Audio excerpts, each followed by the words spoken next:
Chers amis, je vais maintenant inviter à me rejoindre sur scène l'ensemble de nos élus du conseil municipal des enfants. Vous pouvez les applaudir. Monsieur le préfet et monsieur le préfet délégué, s'ils sont arrivés.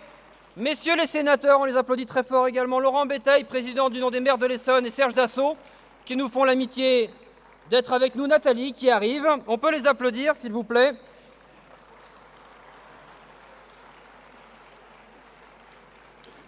Et j'aimerais...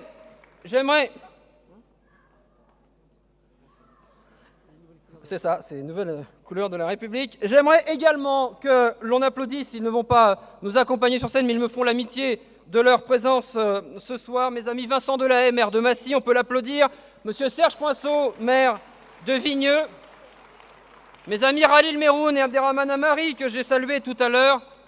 Mon ami courcouronnais, évrien, depuis des années, mais également grand écrivain Gaston Kellmann, qui nous a également fait l'amitié de nous rejoindre. Et j'invite bien sûr l'ensemble des élus du conseil municipal à nous rejoindre. On peut les applaudir, venez, rejoignez-nous.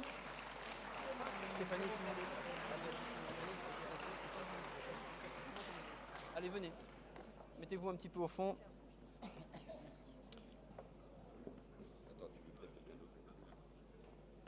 Non, tu peux rester, il n'y a pas de souci. En plus, on est raccord. Monsieur le préfet. D'accord. J'ai une reconnaissance. Ah oui, c'est vrai. Ah oui. Je vais vous mettre ça dans le rapport, là, franchement, en pleine campagne électorale, là. Ça va taper fort, là. Ça ira. Tu vas venir? T'as juste quelques minutes.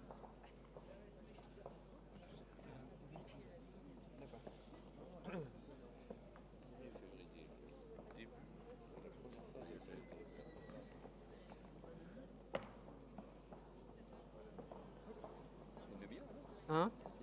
Maintenant, oui. Maintenant. Bien, chers amis, je rappelle la règle. Le chrono, c'est à partir de maintenant. Je vois mon ami Pascal Simoneau, maire de Moigny-sur-École, qu'on peut applaudir également, qui a réussi à rouler avec la neige du Sud-Essonne jusqu'à nous. Merci de nous avoir rejoints. Bien, mes chers amis, tous ensemble, pas la chanson, marquez « c'est mieux que changer le monde », je dis bien tous ensemble, nous portons une part dans le succès remporté en 2009 par notre ville de Courcouronnes dans l'obtention de sa convention avec l'Agence nationale de rénovation urbaine. Pour les nombreux Courcouronnais présents ce soir, je souhaite ici résumer par quelques chiffres l'ampleur de ce projet de rénovation, projet que vous pouvez découvrir ou redécouvrir à travers l'exposition et le film en 3D réalisé par le dessinateur de nos services techniques, Géraud Vignalou, et diffusé sur les ordinateurs gracieusement mis à disposition par Valdemar de Souza et sa société courcouronnaise MC Service. Un montant global de 69,9 millions d'euros TTC qui seront investis entre 2009 et 2013, dont seulement, si je puis me permettre, 18 millions à la charge de la commune. 663 logements qui seront réhabilités, 1407 autres logements qui seront résidentialisés. Une seule opération de destruction, la barre Efidis et ses 80 logements, tous reconstruits au canal. Nous l'espérons, une opération publique d'amélioration de l'habitat pour nos copropriétés. Des espaces publics requalifiés, le Mail-Marché Guédon, l'actuel site propre qui sera réaménagé. Des équipements municipaux refaits à neuf, l'espace Brel-Brassens, les écoles Brel et Gauguin, ou encore l'espace jeunesse Michel Colucci. Une ligne 402 qui traversera de part en part le canal au lieu de le contourner, sur un site propre dédié et redessiné pour accueillir à terme un tramway sur pneus. Et la nouvelle est toute fraîche, puisqu'elle date d'hier. La transformation de la 402 sur une partie de son tracé vient d'être retenue dans le plan Espoir banlieue de Fadela Amara. Voilà pour les chiffres et pour le descriptif des grands travaux à venir qu'à force de concertation, vous connaissez déjà pour la plupart. Mais à Courcouronnes, et c'est bien là l'originalité de notre dossier, bien qu'il ait fallu ardemment convaincre, combattre même, nous avons toujours considéré que la rénovation urbaine ne serait un succès que si elle reposait sur deux jambes bien solides. La première, je viens de la décrire. Elle s'appuie sur un dossier urbain et technique d'une grande qualité pour faire du Canal, ce quartier où j'ai grandi, un quartier unifié et désenclavé, pleinement intégré dans le centre urbain de notre agglomération, qui aura lui aussi un nouveau visage dans les 10 ans qui viennent, à l'appui d'une part des projets de la ville d'Évry et d'autre part de la construction d'un écoquartier en lieu et place de l'hôpital. La seconde jambe, nous la solidifions patiemment depuis quelques années. Elle s'appuie sur une politique d'innovation sociale et de réussite éducative.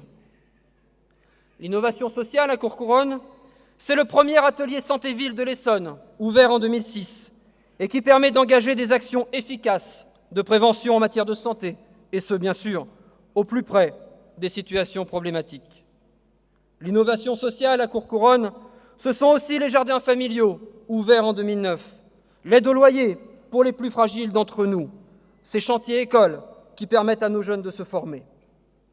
Quant à la veille et à la réussite éducative, les dispositifs mis en place sur la ville sont désormais cités en exemple à travers le pays, nous valant ainsi de fréquentes visites ministérielles ou encore l'intérêt de chercheurs, d'étudiants et enfin de médias pour parler de choses positives. Je rappelle que nous ne sommes seulement que 6 villes en France, dont 2 en Île-de-France, à avoir mis en place le busing qu'à Courcouronnes, nous avons rebaptisé l'écolien. S'il s'agit là, certes, d'une méthode américaine, elle a été adaptée à nos spécificités locales et force est de reconnaître qu'aujourd'hui, après 2 ans, ça marche, tant du point de vue des résultats scolaires qu'en termes de mixité. Courcouronnes a aussi été la première ville à mettre en place un bus des parents pour aller à la rencontre des pères et des mères qui, pour différentes raisons, ne franchiront jamais la porte d'institutions publiques, mais qui n'en éprouvent pas moins une forme de détresse face à l'échec scolaire de leurs enfants, face à la difficulté d'être parents de nos jours. C'est ainsi qu'à Courcouronnes, nous concevons l'avenir du quartier du Canal, pas seulement sous l'angle de la rénovation urbaine, mais aussi et avant tout avec de l'attention et du respect donnés à l'humain.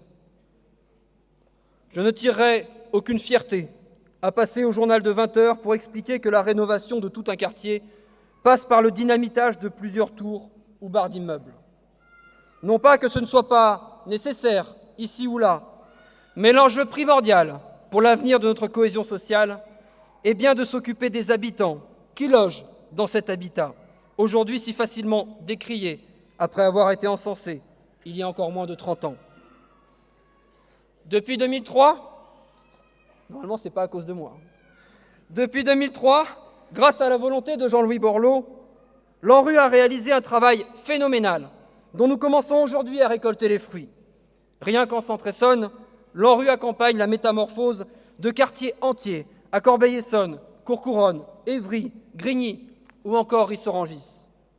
Donc oui, mes chers amis, l'ANRU est un outil efficace, mais il n'est pas suffisant.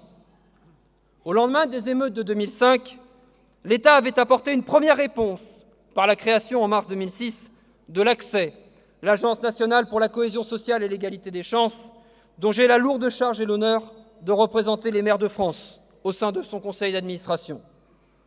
Aujourd'hui, avec notamment la gestion des CUCS, les fameux contrats urbains de cohésion sociale, et du FIPD, le Fonds interministériel de prévention de la délinquance, notre agence de cohésion sociale s'occupe d'une large part de la politique de la ville en France. Pour autant, elle n'a pas encore acquis dans son domaine de compétences la légitimité et la crédibilité de l'ANRU. Alors que tous les rapports d'évaluation pointent la nécessité d'équilibrer la politique de rénovation urbaine avec un volet social puissant, l'ACSEI doit être en mesure de proposer une nouvelle stratégie à l'État qui veut refondre dans les prochains mois la délicate question de la géographie prioritaire. Le plan Espoir banlieue de Fadela Amara, dont notre territoire et Courcouronnes en particulier bénéficient notamment